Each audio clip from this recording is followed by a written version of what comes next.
Bismillahirrahmanirrahim. Selamat siang. Assalamualaikum warahmatullahi wabarakatuh. Pada kesempatan kali ini saya akan mencoba memaparkan materi mata kuliah metode perencanaan program untuk pertemuan 2, mana akan membahas program data dan pseudocode ya. Nah, objektifnya yang pertama untuk memperkenalkan kata-kata umum, kata kunci, dan nama yang bermakna saat menulis kode semu atau pseudocode. Yang kedua, untuk menentukan 3 struktur kontrol dasar seperti yang ditetapkan dalam teorema struktur. Yang ketiga, untuk mengilustrasikan 3 struktur kontrol dasar menggunakan pseudocode. Dan yang terakhir, untuk menggambarkan data program. Pembahasannya yang pertama mengenai program data, kemudian cara menulis kode semu, yang ketiga meaning names, dan yang terakhir adalah teorema struktur. Kita mulai dengan variabel, konstanta, dan literal. Variabel adalah nama yang diberikan untuk kumpulan sel memori yang dirancang untuk menyimpan data tertentu. Disebut variabel karena nilai yang disimpan dalam sel memori tersebut dapat berubah atau bervariasi saat program dijalankan. Misalnya, variabel yang disebut jumlah kerugian mungkin berisi beberapa nilai selama program.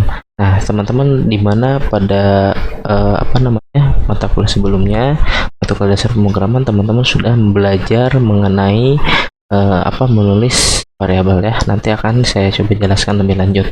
Kemudian yang kedua adalah konstanta, adalah item data dengan nama dan nilai yang tetap selama eksekusi program. Misalnya, nama 50 dapat diberikan untuk item data yang berisi nilai 50.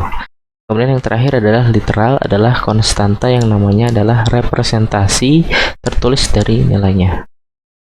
Oke, yang berikutnya adalah tipe data dan dasar data. Tipe data, di awal program, programmer harus secara jelas mendefinisikan bentuk atau jenis data. Tipe data dapat berupa item dasar data atau struktur data.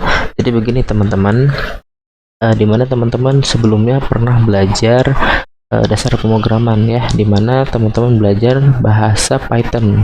Nah, untuk bahasa Python sebetulnya tidak ada pendefinisian bentuk atau jenis datanya ya. Jadi ketika teman-teman misalkan punya variabel A sama dengan dalam kutip misalkan nama, maka Python sudah mengidentifikasi bahwa tipe datanya itu adalah string. Misalkan teman-teman punya variabel B di mana isinya misalkan 10 atau -1, maka Python sudah bisa mendefinisikan bahwa bentuk data variabel B itu adalah integer. Dan misalkan teman-teman punya variabel C yang isinya misalkan 3,10. Nah, Python sudah mengidentifikasi otomatis bahwa tipe datanya itu adalah float ya, atau bilangan pecahan. Nah, beda dengan pemrograman sebelumnya di mana teman-teman itu harus mendefinisikan terlebih dahulu. A itu tipe datanya apa, misalkan string. B itu tipe datanya apa, misalkan integer. Dan C itu misalkan tipe datanya float. Nah, dan di bawahnya kita definisikan datanya, misalkan A itu adalah nama ya, tapi penulisannya harus benar. B misalkan 10, C misalkan 3,10, seperti itu ya. Jadi untuk tipe data sebetulnya pada umumnya pada pemrograman pada umumnya itu harus didefinisikan terlebih dahulu. Kemudian di sini ada item dasar data, adalah item yang berisi variabel tunggal yang selalu diperlakukan sebagai satu unit. Item data ini biasanya diklasifikasikan ke dalam tipe data. Tipe data terdiri dari satu set nilai dan satu set operasi yang dapat dilakukan nilai-nilai tersebut. Tipe data dasar yang paling umum adalah ya, tadi ada integer ya, atau bilangan bulat ya, contohnya bisa 3, 576, bahkan -5. Kemudian di sini ada float. Float itu adalah nilai pecahan ya. Contohnya misalkan ini 19,2. Nah, untuk contoh yang kedua, yang ini ya teman-teman ya. Kenapa seperti ini? Karena biasanya itu angka di belakang komanya terlalu banyak, makanya tampilannya seperti ini. Yang terakhir adalah -0,01. Kemudian di sini ada char ya. Kalau misalkan teman-teman belajar Python itu tidak mengenal char ya. Char itu adalah tipe data untuk karakter ya, berisi pada set karakter pada keyboard ditambah beberapa spesial karakter. Contohnya seperti ini ya, tapi harus di dalam tanda petik ya. Kalau misalkan tidak di dalam tanda petik, maka dia tidak akan dianggap sebagai char atau string. Nah, yang terakhir adalah boolean ya. Boolean itu bendera kontrol atau saklar yang mungkin berisi salah satu hanya dua nilai yang mungkin benar atau salah. Jadi untuk boolean itu adalah true atau false ya teman-teman ya. Sudah teman-teman pelajari di mata kuliah dasar pemrograman. Berikutnya, struktur data. Dalam struktur data, data dikelompokkan bersama dengan cara tertentu yang mencerminkan situasi yang terkait dengan program. Struktur data yang paling umum adalah yang pertama itu ada record ya. Record adalah kumpulan item data atau bidang yang semuanya memiliki hubungan satu sama lain. Misalnya catatan mahasiswa mungkin berisi catatan siswa, nomor, nama, alamat, dan mata kuliah, mata pelajaran yang terdaftar. Jadi teman-teman mengenal istilah record dan file itu mungkin teman-teman di pembelajaran aplikasi basis data ya. Nanti teman-teman sekarang semester 2 mungkin sedang belajar juga, nanti akan dijelaskan lebih lanjut di mata kuliah aplikasi basis data. Yang kedua yaitu file, kumpulan catatan terkait. Misalnya file mahasiswa mungkin berisi kumpulan catatan tentang mahasiswa. Ya, untuk record dan file akan teman-teman pelajari tentunya di aplikasi basis data dan akan lebih dijelaskan secara spesifik ya. Kemudian array. Di sini ya ada array. Struktur data yang terdiri dari sejumlah variabel atau data item yang semuanya memiliki tipe data sama dan diakses oleh satu sama lain ya, oleh yang sama, mohon maaf. Nah teman-teman untuk array juga teman-teman sudah pelajari ya di semester sebelumnya. Jadi ini tuh hanya untuk sebuah keterangan saja ya. Yang berikutnya itu terakhir string ya, tidak usah saya jelaskan ya karena teman-teman sudah paham pastinya. Berikutnya file. Metode penyimpanan informasi yang populer adalah memasukkan dan menyimpan data dalam file. Ada beberapa keuntungan utama dalam menggunakan file ya. Beberapa program berbeda dapat mengakses data yang sama. Data dapat dimasukkan dan digunakan kembali beberapa kali. Data dapat dengan mudah diperbaharui dan dipelihara. Data lebih mudah akurat. Jadi di zaman sekarang itu sudah trennya basis data ya. Karena untuk mencegah kehilangan data seperti misalkan kebakaran ataupun misalkan ada bencana-bencana alam seperti banjir dan lain-lain ya, dan menghindari kesalahan yang yang bisa disebabkan oleh user. Nah, jadi untuk untuk penggunaan basis data nantinya teman-teman itu dapat diakses di program yang berbeda ya, karena rata-rata program di zaman sekarang itu sudah terkoneksi dengan basis data. Data dapat dimasukkan dan digunakan kembali tentu saja ya, dan data dapat diperbarui dan dipelihara ya. Itu. Yang berikutnya ada dua jenis file di mana data dapat disimpan. Yang pertama file sekuensial ya atau berurutan, atau teks di mana data disimpan dan diambil secara berurutan. Yang kedua direct or random access file akses langsung atau acak di mana data disimpan dan diambil secara acak menggunakan kata kunci atau indeks atau primary key ya. Nanti yang akan teman-teman pelajari di mata kuliah aplikasi basis data.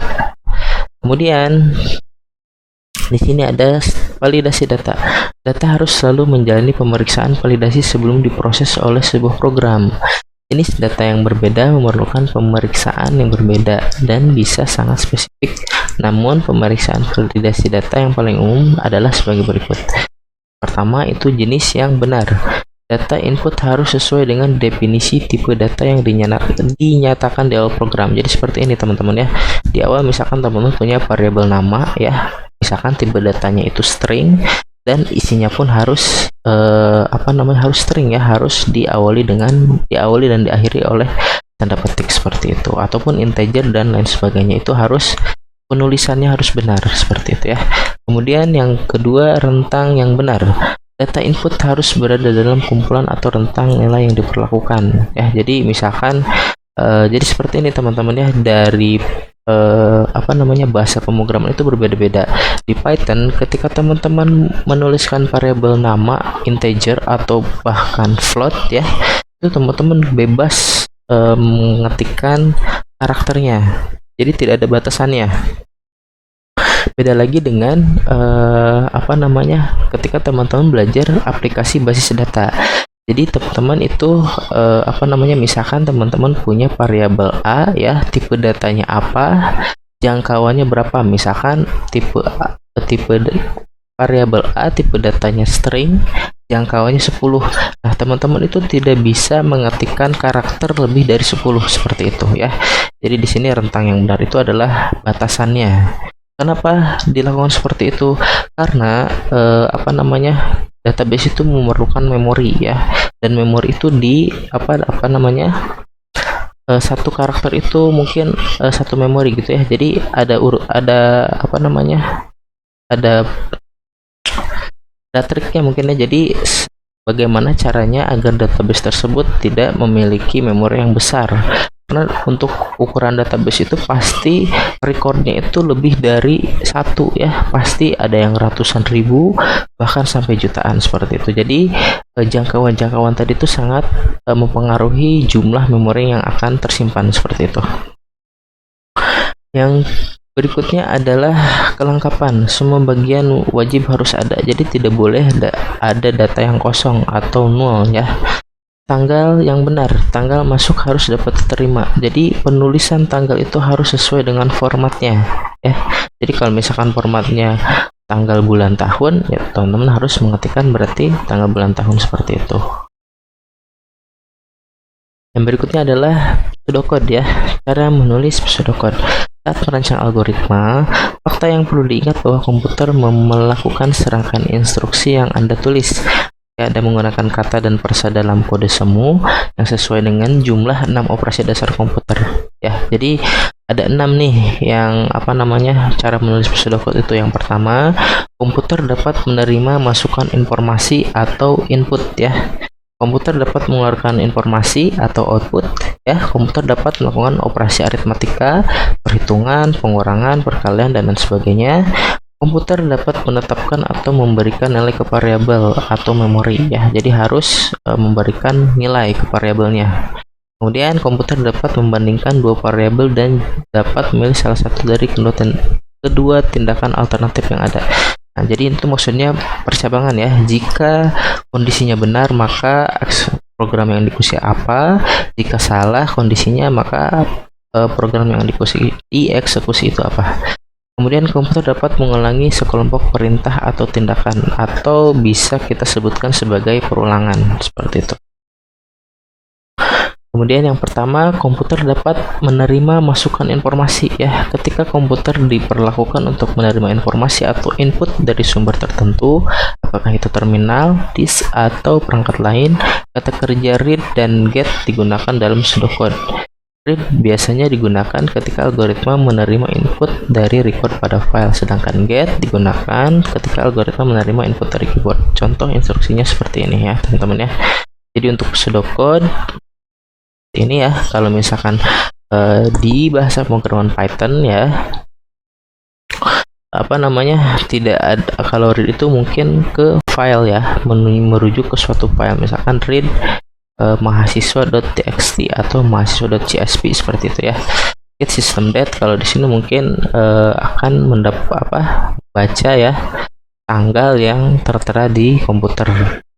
Itu kalau misalkan read ya. Kalau ini get text code mungkin maksudnya masukkan kode pajak gitu kan ya. Jadi inputannya dari keyboard seperti itu. Contoh menggunakan kata kerja tunggal. Read atau get diikuti oleh satu atau lebih kata benda yang menunjukkan data apa yang akan diperoleh. Berikutnya, komputer dapat mengeluarkan informasi atau output ya. Ketika komputer diperlukan untuk mengirimkan informasi atau output ke perangkat, kata kerja print, write, put, output, atau display digunakan dalam pseudocode. Ya, jadi untuk bahasa pemrograman itu punya perintah yang berbeda-beda untuk mengeluarkan output ya. Kalau misalkan teman-teman sudah belajar sebelumnya, kata kerjanya adalah print. Mungkin untuk bahasa pemrograman yang lain perintahnya ada write, ada put, output, ataupun display seperti itu ya. Jadi teman-teman jangan terkecoh, di sini hanya contoh saja ya. Print biasanya digunakan ketika output akan dikirimkan ke printer Sedangkan write digunakan ketika output akan ditulis ke file. Jika output akan ditulis ke layar, kata-kata put, output, atau display digunakan dalam pseudocode. Contoh pseudocode yang umum seperti ini ya teman-teman ya. Berikutnya, komputer dapat melakukan operasi aritmatika. Sebagian besar program memerlukan bantuan komputer untuk melakukan berbagai macam perhitungan matematis atau perlu menerapkan rumus. Dan untuk ini seorang programmer dapat menggunakan simbol matematika yang sebenarnya atau kata-kata untuk simbol tersebut. Misalnya instruksinya seperti ini ya. Penjumlahan itu total tambah number ya. Di sini berarti penambahan ya numbernya. Kode ekspresi dengan jelas menginstruksikan komputer untuk menambahkan satu nilai ke nilai yang lainnya sehingga keduanya dapat diterima dalam pseudocode ya. Seperti di aturannya seperti itu ya teman-teman ya. Simbol sama dengan digunakan untuk menunjukkan penetapan nilai sebagai hasil dari beberapa pemrosesan. Agar konsisten dengan bahasa pemrograman tingkat tinggi, simbol berikut dapat ditulis dalam pseudocode ya. Jadi sama ya di bahasa pemrograman apapun ya. Untuk penambahan ini ya, simbolnya dan seterusnya. Kata kerja hitung dan hitung juga tersedia beberapa contoh instruksi pseudocode melakukan perhitungan adalah contohnya ya, seperti itu ya. Berikutnya urutan operasi. Saat menulis perhitungan matematis untuk komputer, urutan operasi matematika standar berlaku untuk kode semu dan sebagian besar bahasa komputer. Operasi pertama yang dilakukan adalah perhitungan apapun yang ada di dalam tanda kurung ya. Jadi yang akan didahulukan itu adalah yang ada di tanda kurung, berikutnya masuk ke proses yang selanjutnya seperti itu di sebelah kanan ataupun sebelah kiri.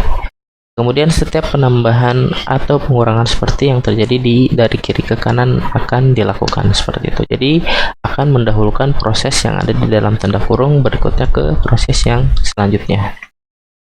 Komputer dapat menetapkan nilai variabel atau lokasi memori. Ada 3 contoh di mana Anda dapat menulis kode semu untuk menetapkan nilai ke variabel atau lokasi memori. Untuk memberikan data nilai awal dalam pseudocode, kata kerja inisialisasi atau set digunakan. Untuk menetapkan nilai sebagai hasil dari beberapa pemrosesan, simbol sama dengan atau itu ya, simbol panah ya, ditulis. Untuk menyimpan variabel untuk digunakan nanti, kata kerja save atau store digunakan. Nah, jadi mungkin untuk simbol ini ya, ataupun save ataupun store itu mungkin berlaku di contohnya ya, bisa teman-teman temukan di bahasa pemrograman yang lain. Kebetulan saya juga sampai saat ini belum pernah menemukan ya, seperti itu. Beberapa contoh pseudocode ya, di sini ada contohnya ya, teman-teman bisa baca ya di sini. Kita lanjutkan. Komputer dapat membandingkan dua variabel dan memilih salah satu dari tindakan alternatif. Ini untuk percabangan ya. Operasi komputer penting yang tersedia bagi pemrograman adalah kemampuan untuk membandingkan dua variabel dan kemudian sebagai hasil perbandingan memilih salah satu dari dua tindakan alternatif. Untuk mempresentasikan operasi ini dalam pseudocode, kata kunci khusus digunakan if then else ya. If then else. Mungkin teman-teman pernah belajar ya di bahasa pemrograman Python ya, dimana tidak ada then ya. Jika kita tuliskan kondisinya apa, langsung titik 2. Di sini adalah perintahnya ya. Jika kondisinya benar, maka akan mencetak akan mengeksekusi perintah yang ini. Tapi jika salah, maka akan mengeksekusi perintah yang di bawah else, seperti itu. Kita lanjutkan. Komputer dapat mengulangi sekelompok tindakan. Ketika ada urutan langkah pemrosesan yang perlu diulang, dua kata kunci khusus do while dan undo digunakan dalam pseudocode. Kondisi pengulangan sekelompok tindakan tetap ditetapkan dalam klausa do while, dan tindakan yang akan diulang tercantum di bawahnya. Sebagai contoh misalkan seperti ini. Contohnya do while ya, jika total siswanya kurang dari 50, maka baca gitu ya, baca recordnya, baca atau urutannya tuh dibaca siapa saja gitu mahasiswanya. Kemudian tampilkan nama siswanya, kemudian alamatnya, kemudian tambah 1 pada jumlah siswa.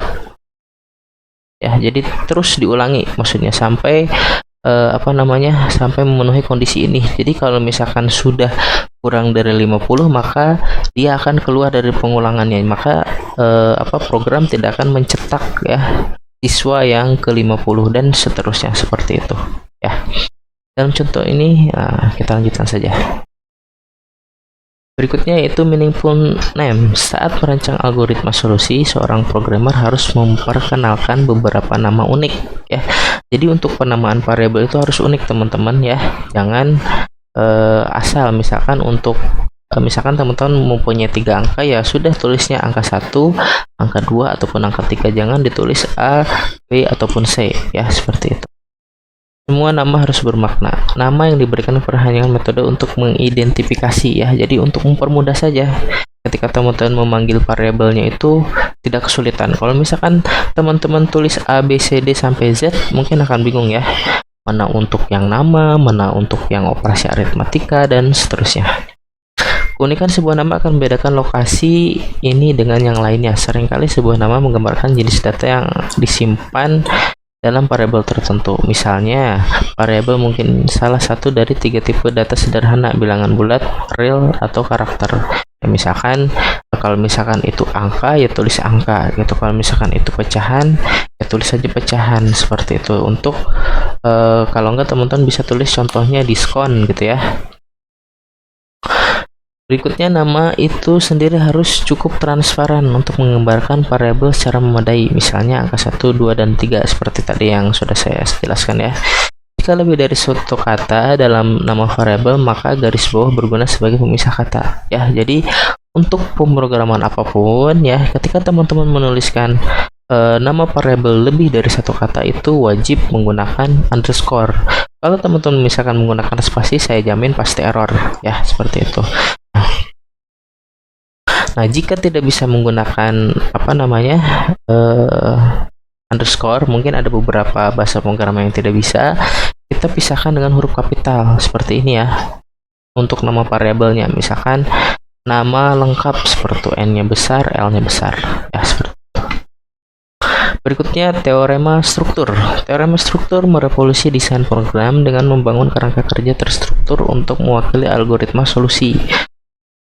Teorema struktur menyatakan bahwa adalah mungkin untuk menulis program komputer apapun dengan hanya menggunakan 3 struktur kontrol dasar yang mudah dipresentasikan dalam pseudocode: urutan, seleksi, dan pengulangan.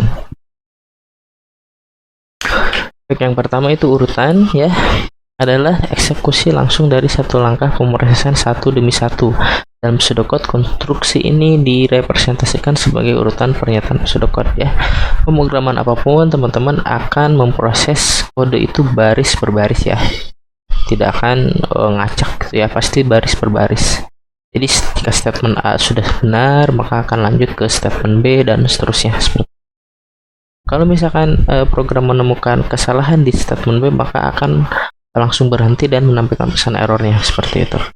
Struktur kontrol urutan dapat digunakan untuk mewakili 4 operasi komputer dasar. Pertama, yang terdaftar sebelumnya, menerima operasi, mengeluarkan informasi ya, yang tadi sudah disebutkan sebelumnya ya. Berikutnya, instruksi ini menggambarkan struktur kontrol urutan sebagai straightforward list yang ditulis satu demi satu secara top to bottom. Nah, jadi setiap instruksi itu dieksekusi baris per baris. Berikutnya, seleksi adalah penyajian suatu kondisi dan pilihan antara 2 tindakan. Pilihan tergantung apa kondisinya benar atau salah ya. Jadi sudah dijelaskan, jika kondisinya benar, maka apa statement yang akan akan diproses ya. Jika salah, misalkan jika nilai lebih dari 80, maka print lulus gitu ya, else print tidak lulus, seperti itu contohnya. Kita lanjutkan. Nah, pengulangan. Struktur kendali repetisi dapat didefinisikan sebagai penyajian sekumpulan instruksi yang akan dilakukan berulang-ulang. Selama kondisinya benar, ide dasar dari kode berulang adalah bahwa blok pernyataan dieksekusi berulang-ulang sampai kondisi terminasi terjadi. Jadi sampai kondisinya ditemukan seperti tadi ya. Jika jumlah siswa kurang dari 50, maka cetak nama dan alamatnya. Nah, jadi dia itu akan mencetak nama pertama sampai ke 49. Dari 50 dan seterusnya itu tidak akan dicetak. Bagaimana kalau misalkan jumlah datanya hanya 20 gitu ya? Ya, pasti akan tercetak semua seperti itu. Perulangan dual adalah perulangan keputusan terdepan, yaitu kondisi diuji sebelum pernyataan apapun dieksekusi. Ya, ini teman-teman bisa baca masing-masing. Nah, di sini sangat penting bahwa setidaknya satu pernyataan dalam blok pernyataan mengubah kondisi dan akhirnya menjadikan salah. Nah, jika kondisinya salah, ya teman-teman saya yakin sudah belajar di bahasa pemrograman. Nah, itu akan akan mencetak terus-menerus ya, tidak berhenti seperti itu ya, seperti yang sudah teman-teman pelajari di dasar pemrograman seperti itu. Nah, mungkin itu saja pembahasan yang dapat saya bahas di pertemuan 2. Mohon maaf jika ada kata-kata yang kurang berkenan. Wassalamualaikum warahmatullahi wabarakatuh.